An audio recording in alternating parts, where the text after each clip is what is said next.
আমি বিশ্বনাথ চাৰিআলিৰ পৰা গুৱাহাটী যাওঁ ৰাতিপুৱা আৰু ইফালৰ পৰা গুৱাহাটীৰ পৰা বিশ্বনাথ চাৰিআলি উভতি আহোঁ ইভিনিং 4:30 বজাত পাওঁহি।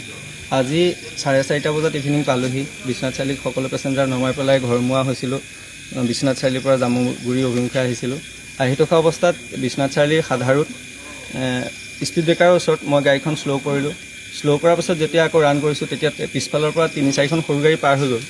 তাৰপিছত আৰু এখন সৰু গাড়ী চেণ্ট্ৰ এখন আহিল। তেওঁ বহুত হৰ্ণ মাৰিছে জোৰ জোৰকৈ। তেতিয়া মই লুকিং গ্লাছত চাইছোঁ। লুকিং গ্লাছত চাওঁতে তেওঁ হৰ্ণ মাৰি লাইট মাৰি আহিছে। আহি পেলাই মই যাব দিছোঁ, বহুত খালী আছে, গাড়ী আগত নাই, কোনো গাড়ী নাই। মই বাওঁফালে আছোঁ, তেওঁ ৰাইট চাইডে অভাৰটেক কৰি মই যাব লৈছোঁ। যাওঁতে তেওঁ সমানে কৰি পেলাই তেওঁ গাড়ীৰ ভিতৰৰ পৰা মোক খুকুৰীখন দেখাইছে। খুকুৰীখন দেখাওঁতে মই তেওঁক খিৰিকীখিনি সুধিছোঁ লাহেকৈ কি হৈছে বুলি, আৰু তেওঁ গ্লাছখন নমোৱা নাই যিহেতু তেওঁ শুনা নাই কাৰণে মই কি হৈছে হাতেৰে ছিগনেল ৰখক বুলি তেওঁ আগত গৈ ৰখি দিলে ঘপকৈ। আগত গৈ ৰখি দিওঁতে ময়ো ৰখিছোঁ। মই ৰখা দেখি তেওঁ আকৌ গুচি গ'ল। তেওঁ গুচি যোৱা দেখি ময়ো পিছে বাদ দে, এনেই চাগে কিবা ক'লে আৰু লাহে লাহে গৈ আছোঁ। কিন্তু তেওঁ এনেই কোৱা নাই, লাহে লাহে গৈ আকৌ তেওঁ সন্মুখত ব্ৰেক মাৰি দিয়ে। ব্ৰেক মাৰি পেলাই তেওঁ অগাদিয়া কৰে। অগাদিয়া কৰি খুকুৰীখন বাৰে বাৰে দেখায়।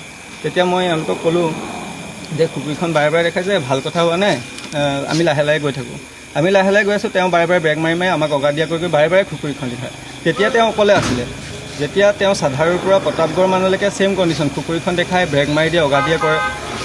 প্ৰতাপগড় মানৰ পৰা তেওঁ গাড়ীখন বহুত স্পীডত গুচি যায়। গুচি যোৱাৰ কাৰণে আমি হ'লেও গুচি গ'ল আৰু তেওঁ কিবা এটা হৈছিল চাগে, কিবা গাড়ী চলাওঁতে ভুল হ'ব পাৰে, একো ডাঙৰ কথা নহয়। মই নজনাতে তেওঁ কিবা ভুল হ'বও পাৰে, সেইটো কাৰণে তেওঁ দেখাইছে চাগে। কিন্তু ভুল হ'লেও খুকুৰী দেখাব নালাগে। তেওঁ ৰখাই পেলাই মোক কওক যে কি ভুল হৈছে কি নাই। ভাবুকি দিছে মানে খুকুৰী ভাবুকি দিয়াৰ নিচিনাই হৈছে খুকুৰী। আমাৰ যিহেতু গাড়ী লাইনত অহাৰ পিছত আমাৰ হাতত বহুত পইচা থাকে, ধৰক 15-20 হাজাৰ টকা লাইনৰ পইচা থাকে।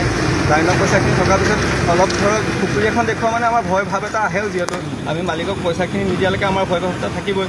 আজি মানে তেওঁ কি তেওঁ খুকুৰীখন উলিয়াই যিটো মোচন দেখুৱাইছে সেইটো মোচনত আমি ভয় খাইছোঁ। আজি আমি 250-300 কিলোমিটাৰ অহা যোৱা কৰি থাকোঁ ডেইলি ৰেগুলাৰ। বহুত গাড়ী পাওঁ, বহুত ৰাস্তা দিয়ে পাওঁ, কিন্তু তেনেকুৱা আজিলৈকে অসভ্যালি দেখুওৱা নাই। কিন্তু আজি যিটো অসভ্যালি পালোঁ, কিন্তু আমি হয়তো ৰখি দিয়া হয় তেওঁতো এটেক কৰিলে হৈছেগৈ। আমি ৰখি নিদিলোঁ কাৰণে, আমি থানালৈকে আহিলোঁ কাৰণে সেইকাৰণে ইমানখিনি তেওঁ সাহ কৰিব নোৱাৰিলে। তাৰপাছত হ'লেও 3-4জন তেওঁ ওলাই আহিছিল, কিন্তু থানাত ৰখাই দিয়া কাৰণে তেওঁলোকেও চাগে ভয় খালে, কিন্তু তেওঁলোক পলাই দিলে। এতিয়া আমাৰ পুলিচ প্ৰশাসনে কি সিদ্ধান্ত লয়, বহুত ভয় খাইছে চাগে। খাইছোঁ, কাৰণ ময়ো ঘৰৰ এটা ল'ৰা। মোৰ দেউতা পুলিচত কৰিছিলে, দেউতা ৰিচেণ্টলি আজি বেছি দিন হোৱা নাই ঢুকুৱা, আৰু মই অকলশৰীয়া ল'ৰা। এতিয়া ৰাতি শুবলৈও ভয় লগা নিচিনা হৈছে। তেওঁলোক ৰাতি আহি যাবও পাৰে নেকি, চিনিয়ে পাই বা আমাক কিবা এটেক ল'ম বুলি ভাবি আছে নেকি, কাৰণ আমি এইখন গাড়ীত সদায় চলি থাকোঁ একেৰাহে। সেইকাৰণে অকণ ভয়ে ভাৱ এটা চলি আছে ঘৰৰ মাইকী মানুহৰ মা আৰু মই।